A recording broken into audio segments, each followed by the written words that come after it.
Panorama group, जो सोचता है वो करता है। यही है कि भारत के संविधान में और भारत के आईन में जिस बात का जिक्र किया गया, जिसको बाबा साहेब अम्बेडकर ने बनाया, जिसमें हमसे ये कहा गया कि अगर तुम आज़ादी, लिबर्टी चाहते हो, तुम इंसाफ, जस्टिस चाहते हो, तुम फ्रेटर्निटी, भाईचारगी चाहते हो, तो फिर आपको एक सियासी ताकत बनना पड़ेगा। उसी संविधान में उसकी दफा 14 यह कहती है कि भारत में सबको बराबरी के हुकूक मिलेंगे, हिस्सेदार बनाया जाएगा, जिसको हिंदी में सामंता कहते हैं। मेरे अजीज दोस्तों और बुजुर्गों, यही लड़ाई मजलिस इत्तेहादुल मुस्लिमीन की बुनियादी लड़ाई है। हम चाहते हैं कि हमको हमारा हिस्सा मिले। जो कमजोर और मजलूम है उनको ताकतवर बनाया जाए, उनकी लीडरशिप बने, तभी जाकर वो अपने तमाम हुकूक को, अपने मुतालिबात को मनवा सकेंगे। और पिछले 60-65 साल से मजलिस इसी काम पर लगी हुई है। हमको कहीं पर कामयाबी मिली, कहीं पर हमको कामयाबी नहीं मिली, मगर अगर कामयाबी मिली तो हम अल्लाह का शुक्र अदा करते हैं और अवाम से जो हमने वादे किए उसको पूरा करने की कोशिश करते हैं। अगर हमको कामयाबी नहीं मिली तब भी हम अल्लाह का शुक्र अदा करते हैं, मगर हम अपने हौसलों को पस्त होने नहीं देते। यही पैगाम मैं आज इस सरजमीन पर बसने वाले गयूर अवाम को देने आया हूं कि पिछले 5 साल पहले आप और हमने मिलकर बड़ी मेहनत की, हमको कामयाबी नहीं मिली, मगर हमारे हौसले आज भी बुलंद हैं और कल भी रहेंगे। मुझे यकीन है कि इंशाअल्लाह ताला आने वाले विधानसभा के चुनाव में आप अपना एक वोट मजलिस के पतंग छाप के निशान पर बटन दबाकर अपने सियासी शऊर का सबूत देंगे। आज मसरूर आलम साहब हमारे दरमियान में नहीं है, मगर मजलिस को एक उम्मीदवार यहां से खड़ा करना है, तो मैं आपके दरमियान में खड़े होकर इस बात का ऐलान कर रहा हूं कि इंशाअल्लाह ताला इस विधानसभा से अब की बार मजलिस इत्तेहादुल मुस्लिमीन के उम्मीदवार मेरे भाई जनाब शान अली खान साहब रहेंगे। मैं आपसे अपील करता हूं कि आप तमाम मिलकर उनके लिए मेहनत करें, दुआ करें और उनको कामयाब करें, ताकि शेरघाटी के इन गरीब और मजलूम अवाम की आवाज बिहार की विधानसभा में गूंजे। मेरे अजीज दोस्तों और बुजुर्गों, मेरी आपसे अपील है कि मजलिस ने एक ऐसे शख्स को अपना उम्मीदवार बनाया जिसने बहुत जुल्म को देखा। जाती तौर पर उनके घर में जुल्म हुआ, मगर अल्हम्दुलिल्लाह आज शान अली और उनका पूरा परिवार, खानदान बहादुरी के साथ अवाम के दरमियान में खड़े होकर हक की लड़ाई लड़ रहे हैं। तो मेरी आपसे गुजारिश है कि आप मजलिस के उम्मीदवार को अपनी दुआ और अपने वोटों से कामयाब और कामरान करें। वहीं पर मेरे अजीज दोस्तों और बुजुर्गों, शेरघाटी का एक बहुत बड़ा मसला है। पिछले बार जब मैं आया था, शायद इसी मुकाम पर इलेक्शन की मीटिंग हुई थी, उस वक्त भी मैंने आपसे कहा था कि राजद ने एक ऐसे उम्मीदवार को अपनी पार्टी में लाया है जिसका ताल्लुक विश्व हिंदू परिषद से था, मगर आपने कुछ और फैसला लिया। और आज आप देखते हैं कि उस वक्त राजद और तमाम दूसरी सियासी पार्टियां कह रही थी कि ओवैसी को अगर वोट डालेंगे या मजलिस को वोट डालेंगे तो भाजपा जीत जाएगी। बताइए, क्या बीजेपी जीती या आपका उम्मीदवार जीता? यहां से मेरे अजीज दोस्तों और बुजुर्गों, राजद और उसके साथी पार्टियों में इतनी ताकत नहीं है कि वो बीजेपी को रोक सके। अगर तेजस्वी यादव और उस अलायंस के जिम्मेदार लोग वाकई में बिहार में दोबारा नरेंद्र मोदी की पार्टी के शख्स को मुख्यमंत्री बनाने से रोकना चाहते हैं, तो मैं आज फिर से कह रहा हूं, आओ मजलिस इत्तेहादुल मुस्लिमीन से हाथ मिला लो, हम बिहार में मोदी को रोक देंगे, नीतीश कुमार को हरा देंगे। अगर आप हमारी इस पेशकश को कमजोरी की निशानी समझते हैं तो ये तुम्हारी नादानी है, ये तुम्हारा बचपना है, ये तुम्हारी वो दूरंदेशी तुम में नहीं है, और अगर इसका खमियाजा तुमको भी भुगतना पड़ेगा। और कहीं ऐसा ना हो कि बिहार की जनता को पिछले फिर 5 साल उन तमाम लोगों के जुल्म को सहना पड़े।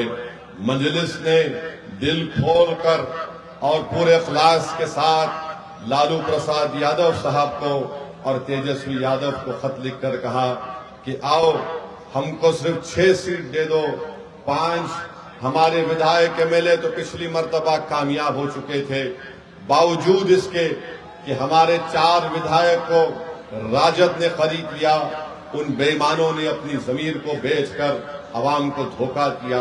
हमने आगे बढ़कर कहा कि आओ, मगर अगर वो इसकी कमजोरी की निशानी समझते हैं तो इसकी वो इनकी नादानी है। मगर मैं राजद के लोगों को बताना चाह रहा हूं, ये हाथ जो तुम्हारे आगे बढ़े हैं दोस्ती के लिए, ये भीख नहीं मांग रहे हैं, ये 19% अक़लियतें अपना हक मांग रही है। अगर तुम कमजोरी समझते हो तो याद रखो ये हाथ बड़े दराज हैं, तुम्हारे गिरेबान के तार से भी खेलने को तैयार हैं। मेरे अजीज दोस्तों और बुजुर्गों, शेर घाटी में सबसे बड़ा मसला है, जिला यहाँ पर बनना चाहिए। 4 विधानसभा यहाँ पर है, राजद के आपके विधायक को आपने कामयाब किया। नीतीश कुमार मुख्यमंत्री हैं, 20 साल से मुख्यमंत्री हैं, मगर शेरघाटी की जनता चाहती है कि यहाँ पर इसको जिला बनाया जाए, उसको नहीं बना सके। यहाँ के नौजवान के पास कोई नौकरी नहीं है। नीतीश कुमार ने, मोदी ने यहाँ के नौजवानों को, बल्कि बिहार के नौजवानों को इनकी बेरोजगारी, उनका मुकद्दर बना दिया।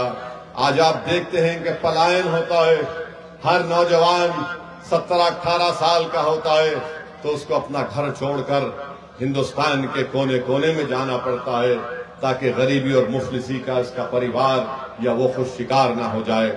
मेरे अजीज दोस्तों और बुजुर्गों, नरेंद्र मोदी और नीतीश कुमार एक ऐसे बादशाह की तरह है कि अगर कोई नौजवान पानी में डूब रहा है तो बजाय उसको पानी से निकाला जाए, ये दोनों उस पर पत्थर फेंक कर उसको जख्मी करते हैं, फिर उस पर बर्छे मारकर उसको जख्मी कर कर उसको तलवार उसके हाथ में देखकर उसको खींचते हैं। ये इनका तरीका है नौजवानों को बचाने का। यहाँ पर अस्पताल भी नहीं है, यहाँ पर एक अस्पताल भी नहीं है। मुझे यकीन है कि इंशाअल्लाह ताला अगर आप जनाब शान अली खां को यहाँ से अपना विधायक बनाएंगे तो यकीनन किसानों से भी इंसाफ होगा, यहाँ पर एक बड़ा अस्पताल बनेगा। और मैं आपसे वादा कर रहा हूँ, आपसे वादा कर रहा हूं कि मजलिस आपसे वादा कर रही है कि आप यहां से अपने विधायक को कामयाब करिए, शान अली खां को। एक 17 आवाज हॉस्टल बनाया जाएगा अक़लियती बच्चों के लिए। मेरे अजीज दोस्तों और बुजुर्गों, मैं जानता हूं यहां पर माफिया भी है, और एक माफिया है लाल पानी का, शराब का एक माफिया है, बालू माफिया है, और एक सियासी माफिया है। ये सियासी माफिया सबसे ज्यादा मुज़ीर है। ये सियासी माफिया शेरघाटी के गयूर अवाम को और बिलखुसूस हमारे नौजवानों को समझता है कि इनकी कोई हैसियत नहीं है। इनकी हैसियत इतनी है कि इनसे वोट लो और इनको भूल जाओ। मैं उस सियासी माफिया से कह रहा हूं कि इंशाअल्लाह ताला अब की बार शेरघाटी का नौजवान, अब की बार शेरघाटी की हमारी माँ और बहनें, अब की बार हमारी शेरघाटी की बुजुर्ग तुम्हारी दुकान को बंद करके उसको ताला लगाकर उसको पानी में फेंक देंगे, नदी में, क्योंकि ये सियासी माफिया आपको हमेशा इस्तेमाल करता है और इलेक्शन के बाद आप तमाम को भूल कर चले जाते हैं। आज वक्त आया है कि हम विधानसभा के चुनाव में इस सियासी माफिया को पतंग छाप के निशान पर बटन दबाकर आप मजलिस इत्तेहादुल मुस्लिमीन को कामयाब करिए। बीजेपी को और नीतीश कुमार को रोकना है, हर तरीके से रोकना है, जमहूरी तरीके से। क्या आप इस बात को सच नहीं मानते कि आज रिश्वत का बाजार बहुत गर्म है, भ्रष्टाचार इतना गर्म है कि शेरघाटी में जनता कहती है कि गवर्नमेंट का दफ्तर यानी रिश्वत का सेंटर बन चुका है। अगर कोई म्यूटेशन कराने जाता है तो उसको कम से कम 1600 रुपए से 3000 देना पड़ता है। रजिस्ट्री कराने जाता है तो उसको 3,000 रुपये लगते, वरना जांच हो जाती है। आवास योजना चाहिए, रिश्वत दो। पेंशन चाहिए, रिश्वत दो। इसके बावजूद भी नरेंद्र मोदी दिल्ली में बैठकर बोलते हैं, ना मैं खाऊंगा ना खाने दूंगा, मगर बिहार में जो कुछ हो रहा है मेरे कान को नहीं सुनाई देता, मेरे आंख को दिखाई नहीं देता। ये रिश्वत का बाजार पूरा गर्म है बिहार में। 20 साल सत्ता में रहने के बावजूद नीतीश कुमार की कमजोर और बकवास सरकार 20 साल के बाद आज कह रही है कि हम 10,000 रुपये महिला के अकाउंट में डालेंगे। आपको मालूम, शेर घाटी में ये जो करप्शन गवर्नमेंट के दफ्तर में होता है, कम से कम एक दिन का करप्शन 15 से 20 लाख रुपए का होता है। अब 5 साल में, एक साल में 365 दिन, हिसाब लगा लो आप। एक दिन 10 से 15 लाख की रिश्वत ली जाती है, और 5 साल के बाद, बल्कि 20 साल की सत्ता के बाद नीतीश कुमार नरेंद्र मोदी के कहते हैं कि भाइयों बहनों, हमने 5 साल दबा के लूटा, अब आपको 10,000 रुपये देते हैं वापस। ये इनका मकसद है। और फिर आप जानते हैं कि शेर घाटी में क्या क्या नहीं हो रहा है, बल्कि आपको एक लिस्ट बनाकर लाया हूं मैं। यहां पर आप देखते हैं कि अक्टूबर 2025 में एक 24 साला दीपक को गोली मारकर नया बाजार रजिस्ट्री ऑफिस में हत्या कर दी गई। सिर्फ 30 मीटर दूर पुलिस स्टेशन था और हजरत पुलिस आराम से सो रही थी। हजरत पुलिस आराम से सो रही थी और ये बेचारा 24 साला दीपक को गोली मारकर हत्या कर दी। और बाद में हत्या करने वाले उसी के रिश्तेदार ने हजरत पुलिस को जाकर कहा कि भैया हम आ गए, हमको गिरफ्तार कर दीजिए। फिर उसके बाद आइए आप, जुलाई 2025 में एक रिटायर्ड डॉक्टर तपेश्वर सिंह को स्कूटर मोटरसाइकिल पर जाने वाले लोगों ने गोली मार दी। मालूम हुआ कि प्रॉपर्टी का, जायदाद का झगड़ा था, नीतीश कुमार को खबर नहीं। फिर जनवरी 2025 में रमा कॉलोनी शेरघाटी में बम ब्लास्ट हुआ, बम बनाते हुए लोगों को, इसका किसी को, हजरत पुलिस को पता नहीं। फिर एक 6 साल की बच्ची 2024 में उसको किडनैप किया गया, उससे बदसलूकी की गई उस बच्ची को, और मुरहार नदी में उचिरवन गांव में उसकी लाश मिली। बताइए क्या हो रहा है। फिर आप देखिए, बम बना रहे थे 2025 में काशनार गांव में, 60 बम बना रहे थे। ये क्या कर रही है यहाँ की सरकार। और फिर सैलाब आता है, जैसा कि 2025 के मानसून में गोपालपुर, पलहाट, कुबड़ी में पूरा गांव पानी में डूब चुका है, कलवट बह चुके हैं, यहां पर लोग जा नहीं सकते। ये हाल शेरघाटी का है मेरे अजीज दोस्तों और बुजुर्गों। जीटी रोड और अंदर के गांव जो है शेरघाटी ब्लॉक में रोड ही नहीं है। फिर आप अस्पताल, माशाल्लाह जितना बोले उसके बारे में कम है। लॉ एंड ऑर्डर का जिक्र कर दिया, और हर चीज में आप देखते हैं कि किसानों का, उनकी फसल का नुकसान हो रहा है, इसका कोई पैमाना नहीं है। मेरे अजीज दोस्तों और बुजुर्गों, ये हाल आपकी विधानसभा का है। अब आप अंदाजा लगाइए पूरे बिहार में क्या हो रहा होगा। इसके बावजूद भी अगर हम नीतीश कुमार और बीजेपी को नहीं रोकेंगे तो इसका सबसे बड़ा नुकसान बिहार की जनता को होगा, सेकुलरिज्म को होगा, हमारे संविधान को होगा।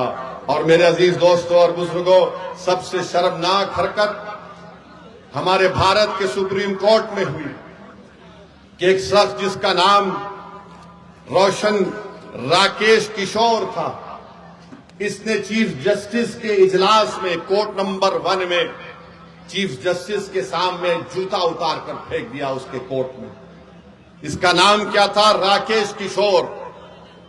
हमारे भारत की सबसे बड़ी कोर्ट, सुप्रीम कोर्ट के जज जो है वो दूसरे दलित जज हैं।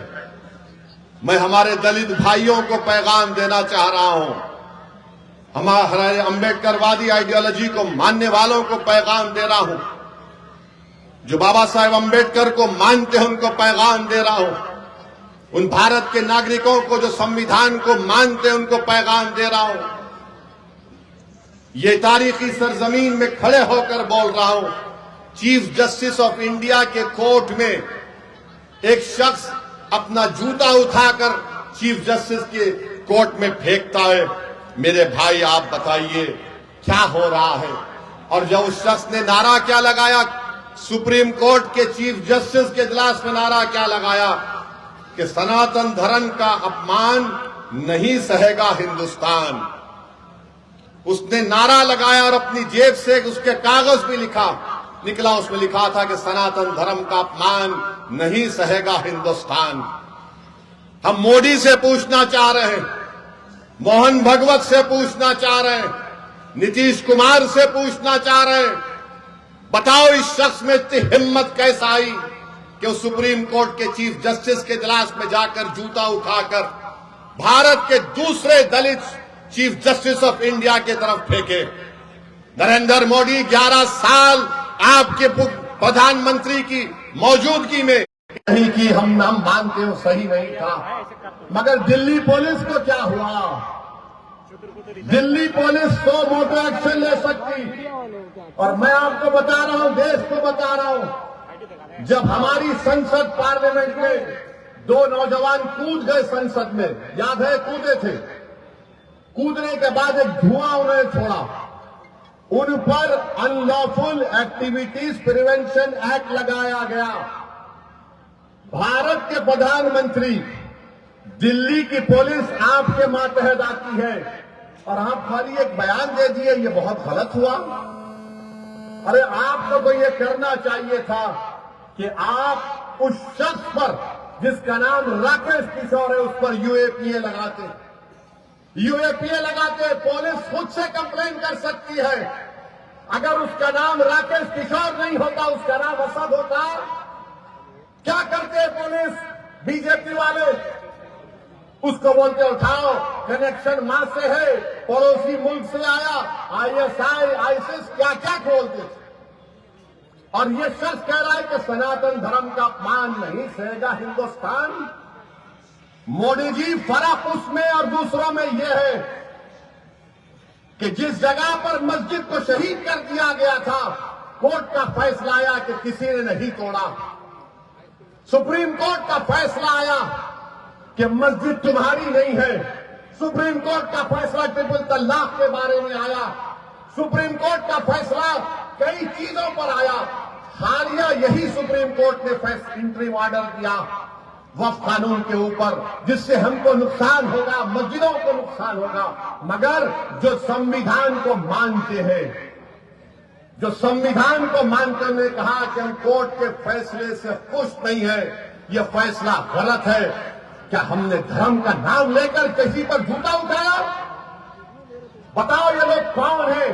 ये वो लोग हैं जिनको नरेंद्र मोदी की हुकूमत ने ताकत बख्श दी। ये वो लोग हैं जिनके दिलों में जहर उगल दिया गया। ये वो लोग हैं, आज भी ये राकेश किशोर बोलता है कि मुझे किसी चीज की परवाह नहीं है, मुझे कोई गम नहीं है कि मैंने चीफ जस्टिस ऑफ इंडिया के सामने जूता उठाकर फेंका। ये क्या हो रहा है हमारे देश में? इंसाफ की जगह पर इस तरह की हरकत हो रही है और दिल्ली की पुलिस उसको गिरफ्तार भी नहीं करती। मुबारक हो तुम्हारी बहादुरी पर, मुबारक हो कि तुम खामोश बैठे हो। अरे अगर चीफ जस्टिस कंप्लेन नहीं करते तो तुम तो एक्शन ले सकते थे, लेकर जाते हो उसको। उत्तर प्रदेश में बच्चों को पकड़ा जाता है, पीटा जाता है और पुलिस की गाड़ी से उतारकर उनको बोलते हैं कि कान पकड़कर माफी मांगो, क्योंकि उसका नाम राकेश किशोर है। क्या तुम्हारा बाप लगता हो? तुम्हारा ससुरा लगता हो कि तुम उस पर केस नहीं बुक करते? और कोई पोस्टर उठाता है तो 1300 लोगों पे केस बुक हो जाता है, 40 गिरफ्तार हो जाते हैं। सुप्रीम कोर्ट के चीफ जस्टिस के कोर्ट में जूता फेंकता है और ये लोग कोई केस रजिस्टर नहीं करते, पकड़ना तो दूर की बात। ये इंसाफ है, ये हमारे मुल्क का माहौल है, जिस देश के लिए हमने और आपने क्या क्या हमारे बुजुर्गों ने कुर्बानियां दी। दलितों को रुसवा करने की कोशिशें की जाती है। हम दलित भाइयों से कह रहे हैं कि पहचानो इन लोगों को। बीजेपी तुम्हारी दोस्त नहीं बन सकती, मोदी तुम्हारा हमदर्द नहीं बन सकता। भारत की तारीख का दूसरा दलित चीफ जस्टिस ऑफ इंडिया, ये चीफ जस्टिस ऑफ इंडिया के वालिद जो थे, उनके वालिद जब बाबा साहेब अम्बेडकर ने हिंदुइज्म को छोड़कर नागपुर में बौद्ध मजहब को इख्तियार किया तो इनके वालिद साथ थे बाबा साहेब अम्बेडकर के। मेरे भाई, ये हालात है वतन अजीज के। मैं आपसे अपील कर रहा हूं